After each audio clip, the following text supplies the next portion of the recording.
A difficult beginning, navigating the pain of early rejection.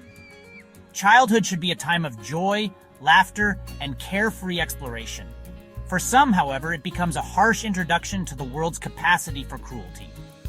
From a young age, I faced relentless bullying, the sting of rejection leaving invisible scars that ran deep. Excluded from games on the playground, I felt the sting of isolation. Whispers and pointed fingers followed me like shadows, amplifying my sense of otherness. Each day became a battle against the rising tide of self-doubt, a struggle to believe in oneself when others seemed determined to tear them down. It's difficult to articulate the profound impact these early experiences had on Anomaly's developing sense of self. The world, once a place of wonder, began to feel unsafe, a stage where they were constantly under scrutiny. Trust, a cornerstone of any meaningful relationship, became a fragile thing, easily shattered by the careless words and actions of others. I retreated inward, seeking refuge in books and daydreams, yearning for a world where kindness prevailed. The pain of those early years remained, a constant reminder of the world's capacity for both love and cruelty. It's hard to make sense of cruelty when you're young.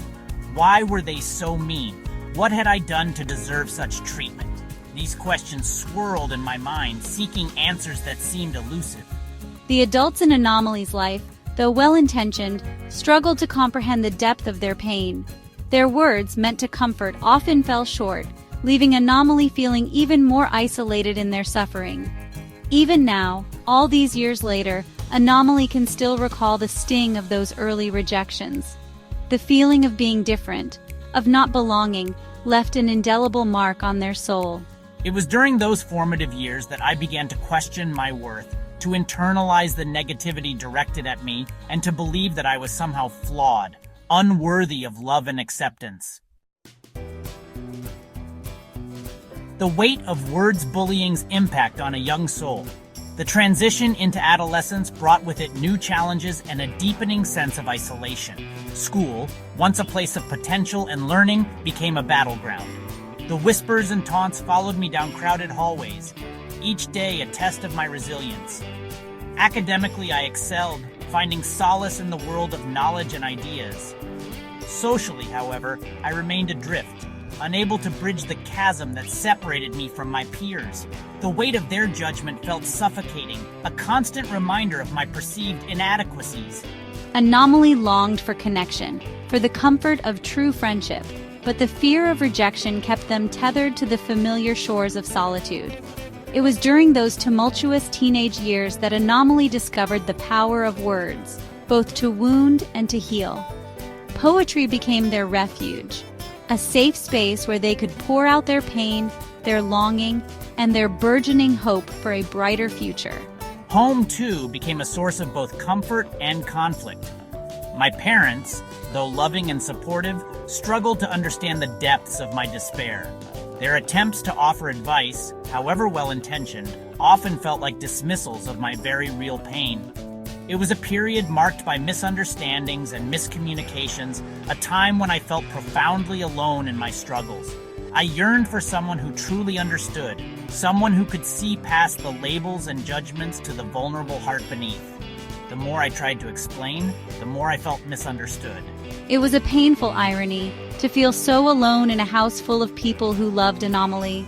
The weight of their expectations, though born of love, only added to their burden. Teenage turmoil, a growing sense of isolation and despair. As I navigated the complexities of adolescence, I found myself increasingly drawn to the online world. Social media, still in its infancy, offered a sense of anonymity, a place where I could be myself without fear of judgment. Through carefully curated profiles and heartfelt posts, I began to connect with others who shared my passions, my anxieties, and my dreams. For the first time, I felt seen and heard. My voice no longer lost in the cacophony of the schoolyard or the misunderstandings at home.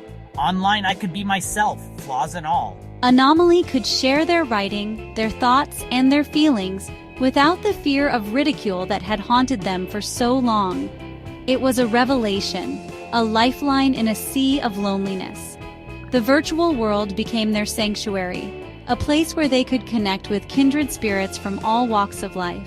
The friendships I forged online, though miles apart, provided a sense of belonging that had eluded me in the offline world. We shared our hopes, our fears, and our dreams, finding solace and strength in our shared experiences. The online world, however, was not without its own set of challenges. Cyberbullying, a new and insidious form of cruelty, reared its ugly head, reminding Anomaly that even in this virtual realm, pain and negativity could still find them. They quickly learned that the internet could be both a blessing and a curse, a place where kindness and cruelty coexisted in uneasy tension. I had to learn to navigate this new landscape with caution, to discern between genuine connection and superficial interactions. It was a process of trial and error, of learning to trust my instincts and to protect my heart. I encountered both kindness and cruelty online, often from the same individuals. It was a stark reminder that people are complex, capable of both great love and profound hurt. It was during those early years online that Anomaly began to develop a thicker skin, to realize that not everyone would understand or appreciate them, and that was okay.